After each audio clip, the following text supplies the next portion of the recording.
Kita ke informasi selanjutnya, Saudara. Seorang tim SAR terpaksa dievakuasi ke posko usai kelelahan hingga pingsan saat proses pencarian korban kecelakaan pesawat ATR 42500. Tim SAR tersebut jalani perawatan usai menempuh medan dan cuaca yang ekstrim.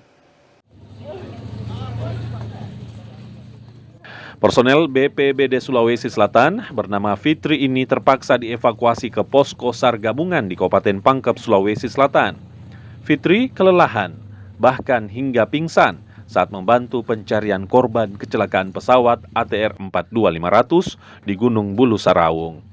Fitri harus jalani perawatan medis untuk memulihkan kondisi kesehatannya pasca mendaki Gunung Bulu Sarawung. Kelelahan, kita bawa ke poli untuk diistirahat.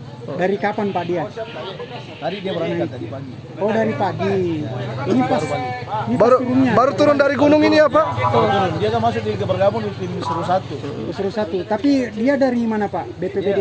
Dia dari BPBD tim BPBD Provinsi Sulawesi Selatan. Berapa orang Pak dia bersama? Kami yang ikut tadi itu 3 orang. Pak, apa sih yang menjadi kendala utama? Kenapa banyak yang kecapean begini Pak?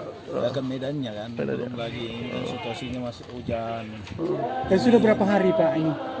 Kami di sini sejak hari Sabtu. Sejak hari Sabtu. Dan setiap hari dia naik? Tidak, dia baru tadi yang dapat giliran.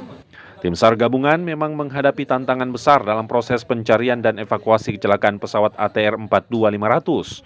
Tim SAR gabungan harus melewati medan terjal dan cuaca ekstrim selama proses pencarian dan evakuasi.